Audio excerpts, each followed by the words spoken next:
Sanubari Teduh 31. Murninya 6 indera dikala 3 rintangan lenyap.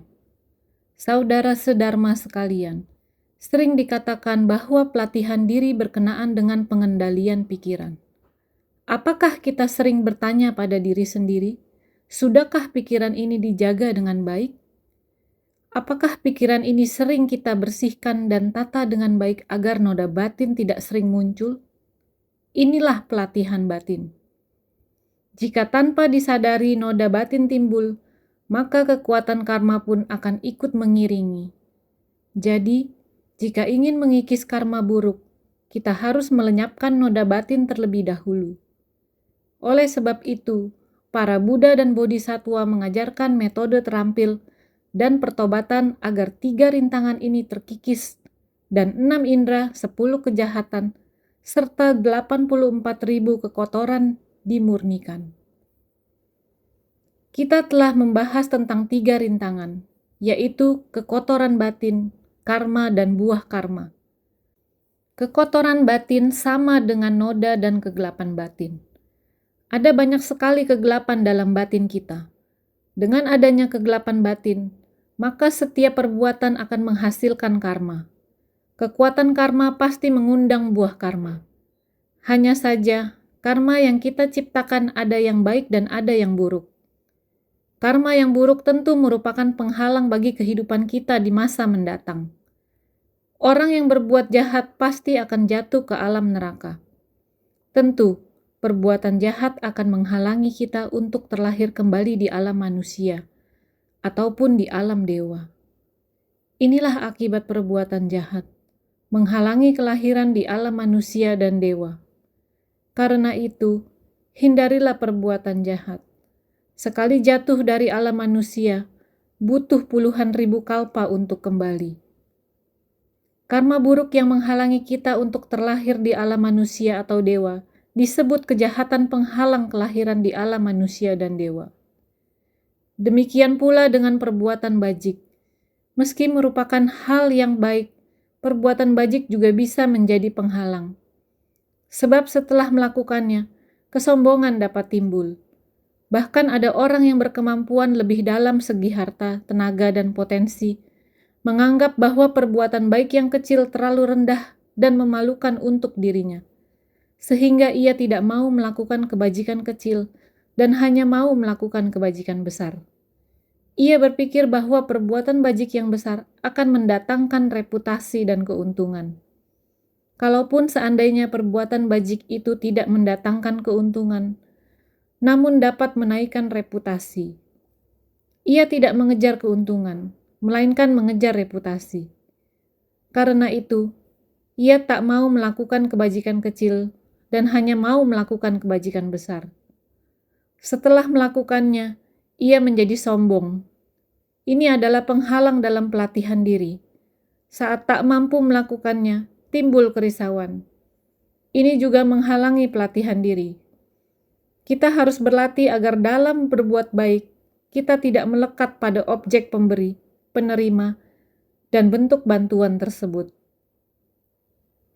Saat berdana tanpa pamrih atau tanpa melekat pada aspek pemberi dana, penerima dana, dan dana itu sendiri, inilah yang disebut memahami kekosongan 3 aspek dana. Kebajikan tidak dibedakan besar atau kecilnya. Ketika kesempatan muncul dan kita segera melakukan kebajikan, maka meski hanya sepatah kata ataupun suatu tindakan kecil, hal-hal itu mungkin saja adalah kebajikan besar sejauh kita tidak membeda-bedakannya.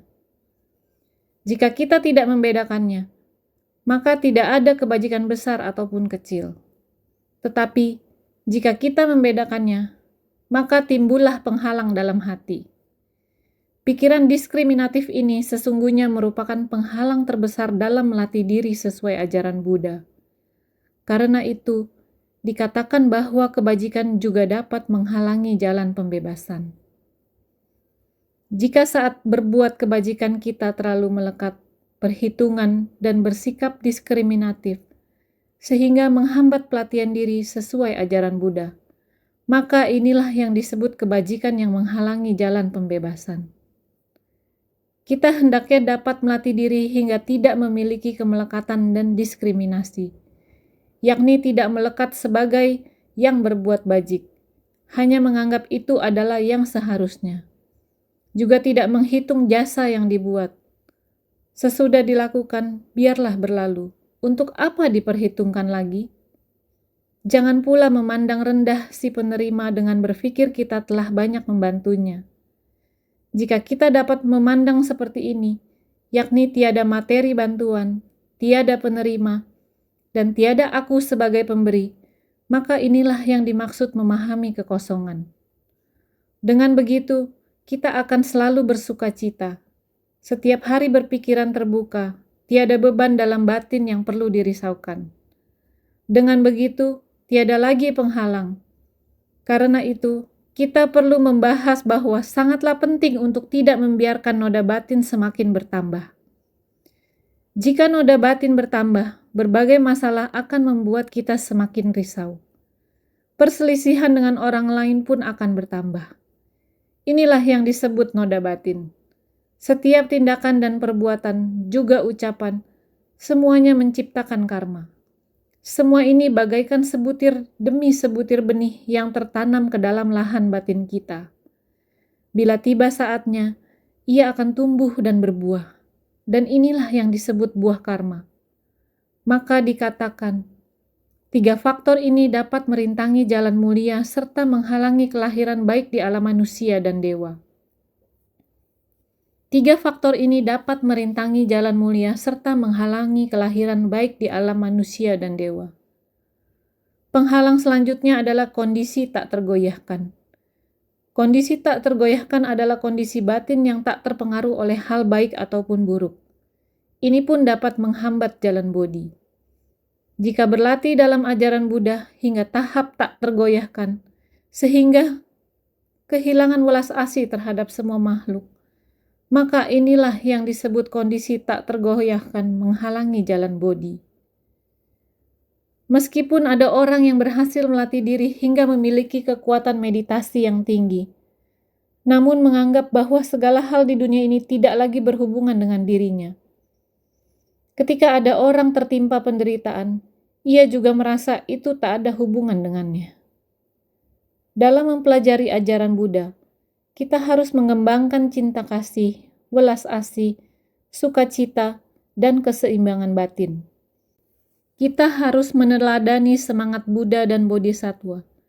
Tidak tega melihat makhluk lain menderita, merasa senasib sependeritaan dengan mereka. Inilah yang disebut jalan tengah. Meski kita tidak seperti makhluk awam lain yang masih diliputi banyak noda batin, kita tetap berpengertian terhadap masalah dunia. Bisa bertoleransi, senantiasa bersyukur, dan tahu berpuas diri. Dengan demikian, pikiran kita akan terbebas dari noda batin. Kita melakukan hal yang seharusnya dilakukan, tetapi juga tidak menganggap bahwa segala hal entah yang baik maupun yang buruk seakan tidak ada hubungannya dengan diri kita dan memisahkan diri jauh-jauh darinya. Jika begitu, hidup kita akan dingin tanpa perasaan. Menganggap segala hal di dunia tidak ada hubungannya dengan kita juga tidaklah benar. Sikap demikian akan menjadi penghalang kita untuk membangkitkan semangat bodhisattva dan melangkah di jalan bodhisattva. Kondisi tak tergoyahkan di mana tak lagi terpengaruh suka ataupun duka, hanya melatih pembebasan bagi diri sendiri, juga sangatlah menakutkan. Jadi, bila digabungkan, ada 3 faktor yang merintangi jalan mulia. Karena itu, di dalam sutra disebut sebagai 3 rintangan. Dalam sutra dijelaskan tentang 3 penghalang ini. Kejahatan menghalangi kelahiran di alam manusia dan dewa. Kebajikan menghalangi jalan pembebasan. Kondisi tak tergoyahkan menghalangi jalan bodi. Inilah yang disebut 3 macam penghalang. Kejahatan menghalangi kelahiran di alam manusia dan dewa. Kebajikan dapat menghambat jalan pembebasan. Kondisi tak tergoyahkan menghalangi jalan bodi. Inilah 3 faktor penghalang jalan mulia. Oleh sebab itu, para Buddha dan Bodhisattva mengajarkan metode terampil. Para Buddha dan Bodhisattva mengetahui bahwa semua makhluk memiliki banyak kekurangan. Karena itu, mereka menggunakan metode terampil berdasarkan kapasitas masing-masing makhluk. Bodhisattva mengajar sesuai sifat dan kemampuan pendengar, bagai memberi obat sesuai jenis penyakitnya. Kita harus memahami bahwa Buddha dan Bodhisattva bagaikan tabib agung. Beliau mampu menembus dan melihat sifat serta kemampuan setiap makhluk. Beliau mampu mengajar sesuai waktu, ruang, manusia, dan hal, serta mengetahui kemampuan pendengarnya. Buddha mampu mengetahui kapan, di mana, dan dalam kondisi bagaimana sebuah ajaran dapat diajarkan bagi orang tertentu. Inilah mengajar sesuai kemampuan pendengar. Ini bagaikan dokter yang mendiagnosis penyakit dan mengenali gejalanya untuk memutuskan pasien perlu dirawat di poli bedah atau penyakit dalam. Di poli bedah masih dibagi-bagi lagi. Begitu pula di poli penyakit dalam. Dalam ajaran Buddha disebutkan, penyakit jiwa dan raga semua makhluk sungguh beragam. Untuk mencegah penyebaran penyakit fisik, kita dapat melakukan karantina dan meningkatkan kewaspadaan selain menjalankan pengobatan. Dengan begitu, pasien akan segera pulih. Namun, penyakit batin seperti tabiat buruk dan noda batin sangat sulit diperbaiki. Jika kita menginginkan seseorang untuk mengubah tabiat buruk dan noda batinnya, selain bergantung pada dirinya sendiri, juga membutuhkan dukungan dari lingkungannya. Untuk itu, para Buddha mengajarkan metode terampil. Para Buddha dan Bodhisattva bagai tabib agung, mampu mendiagnosis jenis penyakit semua makhluk dan membuka banyak metode terampil. Seperti di Ceci, kita dapat memilih di antara 4 misi utama dan 8 jejak dharma. Ada orang yang menderita depresi sehingga bila tinggal di rumah sepanjang hari, akan timbul rasa risau saat penyakitnya kambuh. Kadangkala marah-marah, kadangkala merasa putus asa, kadangkala menyalahkan diri sendiri, kadangkala bersikap kasar pada orang, dan kadangkala melukai diri sendiri. Dalam kondisi demikian, bila hanya bergantung pada obat-obatan, hasilnya sangat terbatas. Efek obat-obatan yang bersifat sementara, setelah beberapa saat akan kambuh kembali. Jalan terbaik adalah di samping tetap minum obat, kita juga harus menyediakan sebuah lingkungan tempat ia bisa berinteraksi dengan orang lain dan beraktivitas. Ini membuatnya lupa pada penyakit jiwa dan raganya. Raganya memiliki pekerjaan yang harus dilakukan dan jiwanya mendapatkan bimbingan banyak orang. Setelah beberapa waktu berlalu dan masa depresinya lewat, penyakitnya akan sembuh. Ketika hatinya terbuka dan bergembira, maka penyakitnya pun sembuh. Namun, ada orang yang tabiatnya sangat buruk. Meski sebetulnya ia seorang yang sangat baik, namun tabiat buruknya sungguh sulit diubah. Ada seorang anggota Seceng di Hsinchu yang sekarang sangat giat berpartisipasi dalam barisan Seceng. Pasca gempa 21 September 1999 di Taiwan, ia sering berada di lokasi proyek Seci. Saat renovasi Gria Chingse, ia juga sering datang untuk membantu. Bapak Chen ini sangat baik hati. Namun pada masa mudanya, ia memiliki kebiasaan suka berjudi. Ia memperlakukan keluarga dan anak istrinya dengan baik. Ia juga seorang anak yang sangat berbakti. Ia tak memiliki kegemaran lain dan hanya gemar berjudi. Dapat dikatakan, temperamennya sangat baik. Dalam berperilaku, ia sangat berbakti pada orang tua dan menyayangi anak istri. Namun setiap kali pergi berjudi, ia tidak lagi kenal siang dan malam. Kebiasaan ini sangat menyusahkan. Setiap pulang ke rumah sehabis berjudi, ia harus mencari berbagai alasan karena takut istri dan ibunya marah. Karena takut istri atau ibunya marah, ia menjadi sering berbohong pada orang tua maupun istrinya. Lama-kelamaan, anggota keluarganya tidak lagi mempercayainya. Ia sendiri juga merasa sangat risau dan sangat ingin berubah. Berkali-kali ia berpikir ingin berubah, namun selama 10-20 tahun ini, setiap kali diajak oleh teman berjudinya, ia selalu tidak dapat menahan diri. kadangkala sampai semalaman. Ia sendiri mengetahui bahwa hal ini tidaklah benar. Entah bagaimana menjelaskannya pada orang rumah waktu pulang nanti. Namun, begitu duduk di meja judi, ia menjadi gelap mata. Pada akhirnya, dengan bijak istrinya meminta insan Seci membimbing suaminya.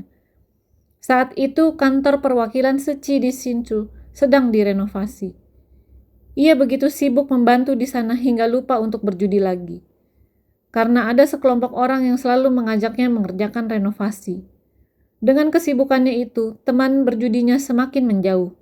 Beberapa saat kemudian, ketika proyek renovasi hampir selesai dan pekerjaan sudah semakin berkurang, ia kembali pergi berjudi.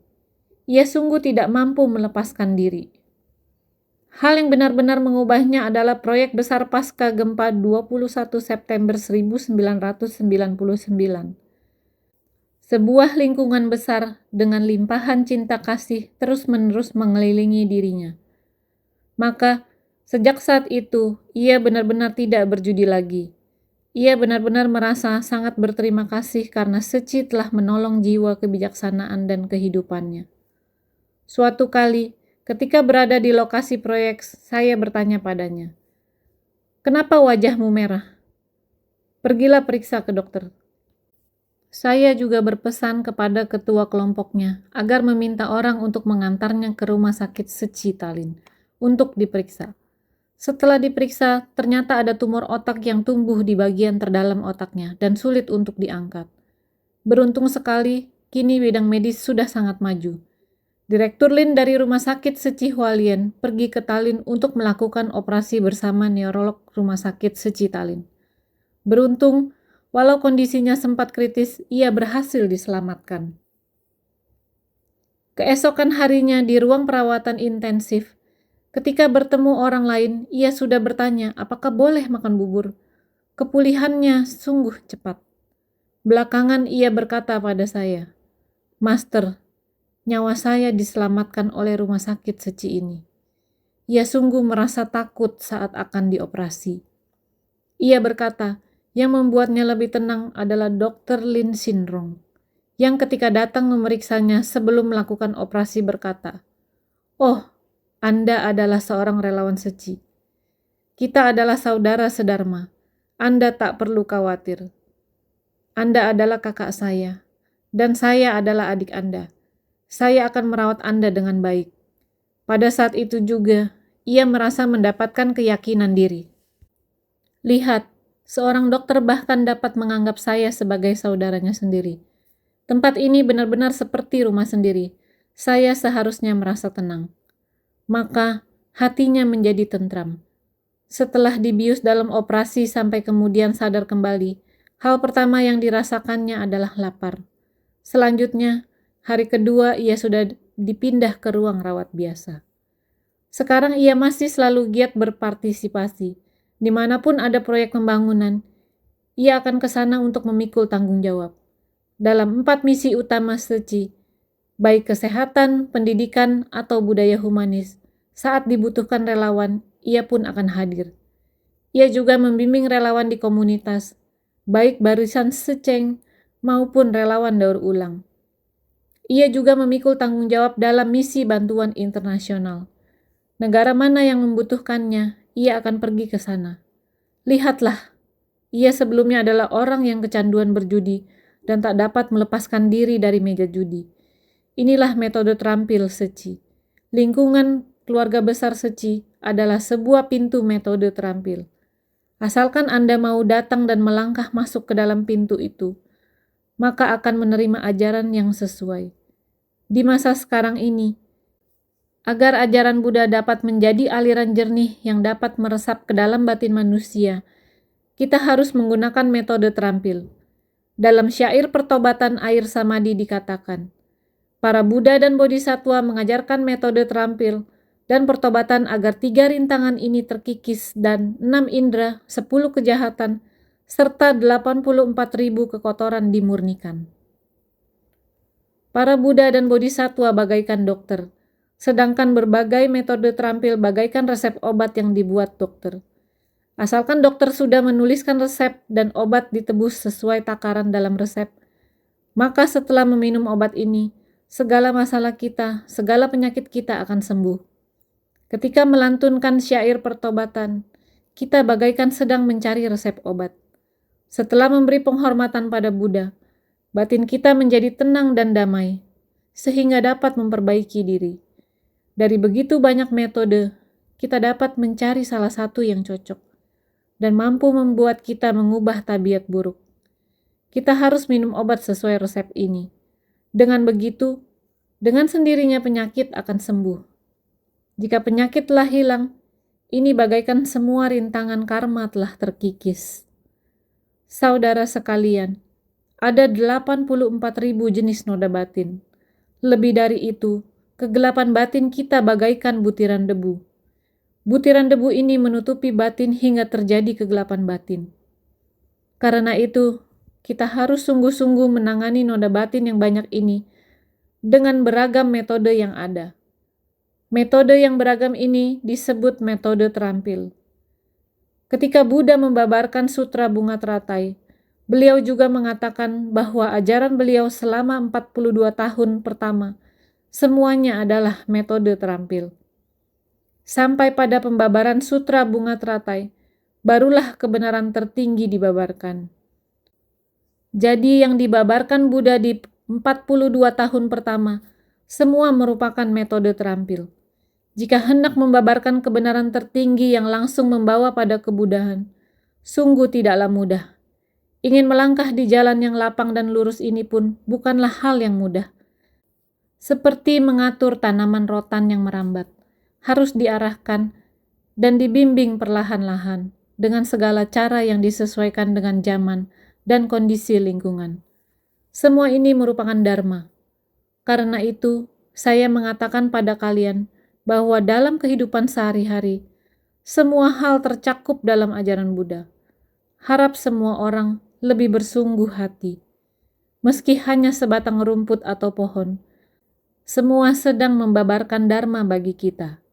Jadi, harap semua lebih bersungguh hati.